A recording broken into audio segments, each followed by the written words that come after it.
despise yourself. నిన్ను నీవు తృణీకరించవద్దు. You are great men and women of God. మీరు గొప్ప దైవజనులు దైవజనురాండ్రై ఉంటున్నారు. We are more than conqueror in Jesus Christ. యేసు క్రీస్తునందు మనము జయించిన వారి కంటే అధికులమై ఉంటున్నాం. When I was 17 years old, I was dying from terminal tuberculosis. నేను 17 సంవత్సరాల ప్రాయంలో భయంకరమైన ఆ యొక్క ఊపిరితిత్తుల్లో వ్యాధితో నేను బాధపడుతూ ఉన్నాను.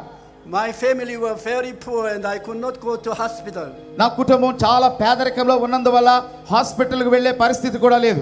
Doctor told me that I would only live 6 months. నేను 6 నెలలు మాత్రమే జీవిస్తానని డాక్టర్స్ చెప్పారు. I was desperate. నేను చాలా I want to live. నిరాశ నిస్పృహలో ఉన్నాను. There were no way. ఇక నేను జీవించే పరిస్థితిలో లేదు, వేరొక మార్గం లేదు. No medicine could help me. ఏ వైద్యుడు ఏ యొక్క ఔషధం కూడా నాకు సహాయం చేసే పరిస్థితిలో లేదు. I was vomiting blood every day. ప్రతి రోజు కూడా రక్తాన్ని నేను వామిట్ చేసుకుంటున్నాను. To me the living is impossibility thing. నేను ఇక జీవించడం అనేది అసాధ్యమైన పరిస్థితి. I had no hope to live. నాకు ఇక జీవించే ఆశ నిరీక్షణ లేదు. I was full of fear of death. నేను చాలా మరణమును గుర్చిన భయముతో నింపబడి ఉన్నాను. I was groaning and suffering every moment. ప్రతి ఉదయము కూడా భయంకరమైన శ్రమ నేను అనుభవిస్తున్నాను. Then one day something good happened to me. ఒక రోజు నాకు ఒక మంచి జరిగింది. Some lady brought me the Jesus Christ. ఒక సహోదరి యేసు ప్రభు నాకు పరిచయం చేసింది. She told me about the living Jesus, not the religious Jesus. మత సంబంధమైన యేసు కాకుండా సజీవుడైన యేసును ఆమె నాకు పరిచయం చేసింది. And she gave me her Bible. ఆమె తన బైబిల్ నాకు ఇచ్చింది. I read Matthew, Mark, Luke, John and Gospel of Jesus Christ. Mattayi, mark, లూకా, యోహాను యేసు ప్రభు యొక్క చరిత్ర ఉన్న గ్రంథాలు చదివాను. There I found out that Jesus Christ was physician.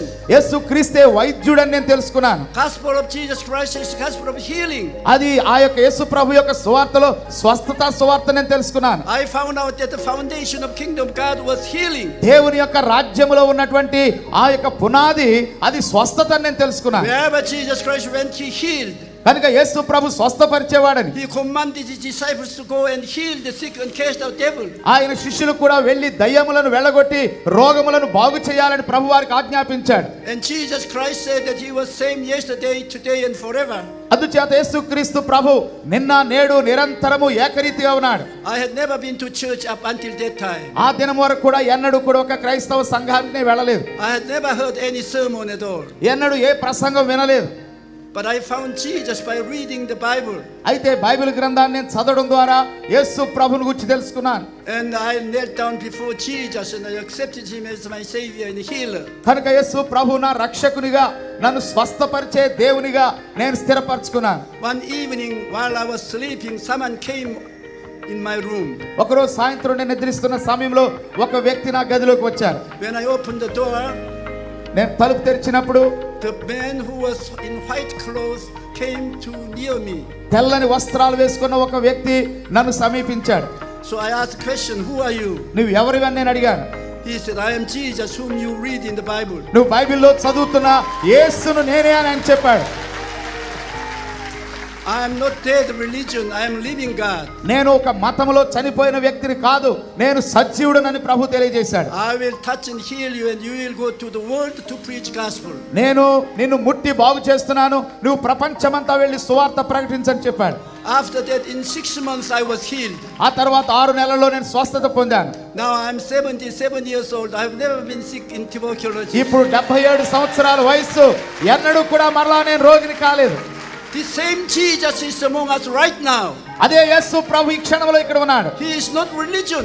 ఆయన ఒక మతము కాదు. He is not philosophy. ఆయన ఒక వేదాంతం కాదు. He is not person in the storybook. ఆయన ఒక తత్వం కాదు, లేకపోతే ఒక చరిత్ర పుస్తకములో ఒక వ్యక్తి living కాదు. God. ఆయన సజీవుడైన దేవుడు. He reaches out his hand and touch you right now. ఆయన ఇప్పుడే నిన్ను ముట్టడానికి నీ వద్దకు వస్తున్నాడు. Give your sin to him.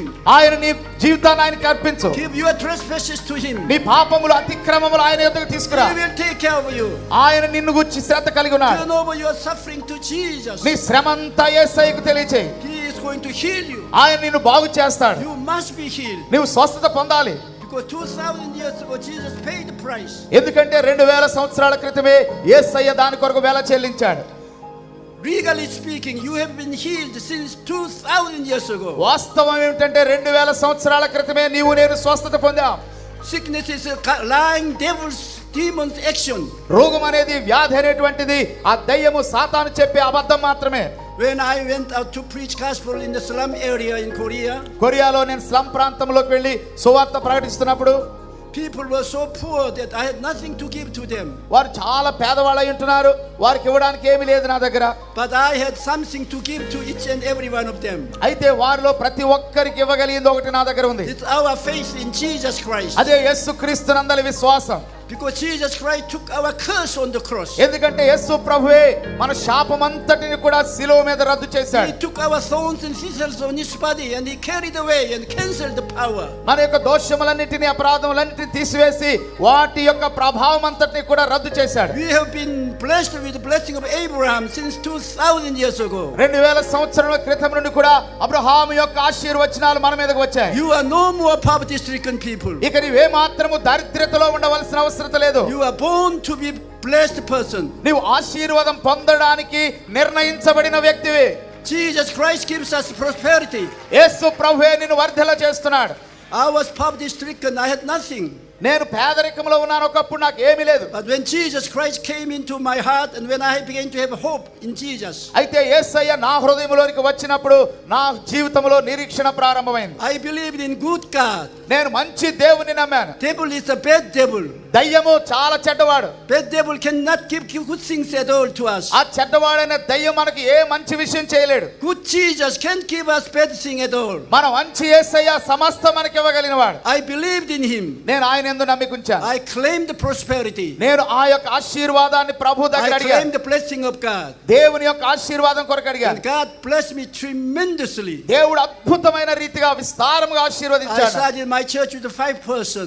నేను 5 వ్యక్తులతో నా సంఘంలో కూర్చున్నాను. After 50 years, I have taken care of 800,000 people in my church. మన సంఘంలో 50 ఏళ్ల తర్వాత 8 లక్షల మంది ప్రజలకు నేను వారిని శ్రద్ధ తీసుకోవడం మొదలు పెట్టాను. I've traveled this world about 120 times. 120 సార్లు ప్రపంచమంతా తిరిగాను. I could preach gospel to the millions of people. సువార్తను లక్షల కొలది కోట్ల కొలది ప్రజలకు ప్రకటించాను. How can a poor person could do this kind of thing? ఒక పేదవాడైన వ్యక్తి, నిరుపేదైన వ్యక్తి ఇలాంటి పనులు ఎలా చేయగలిగాడు? Because of the prosperity of Jesus Christ. యేసయ్య ఇచ్చిన ఆశీర్వాదమును బట్టి మాత్రమే. You know the blessing of God. నీవు దేవుని ఆశీర్వాదం పొందడానికి ఉన్నావు. He wants you to be prosperous. మనం ఆశీర్వాదము పొందవలసిన వారమై ఉంటున్నాం. God gives us life and life more than abundantly. దేవుడు మనకు జీవమును, సమృద్ధి అయిన జీవమును, అధికమైన జీవమును ఇవ్వడానికి ఉన్నాడు. So when we come to Jesus, మనము యేసు వద్దకు వచ్చినప్పుడు we must change our thinking life. మన యొక్క ఆలోచన విధానాన్ని మార్చుకోవాలి. We should take away the impossibility thinking. మన యొక్క జీవితంలో ప్రతిదీ కూడా సాధ్యమవుతుందనే ఆలోచన మనకు ఉండాలి. We should absorb the possibility thinking through Jesus Christ. యేసుక్రీస్తు ద్వారా మన జీవితాల్లో సాధ్యపరిచేటువంటి విశ్వాసాన్ని కలిగి ఉండాలి.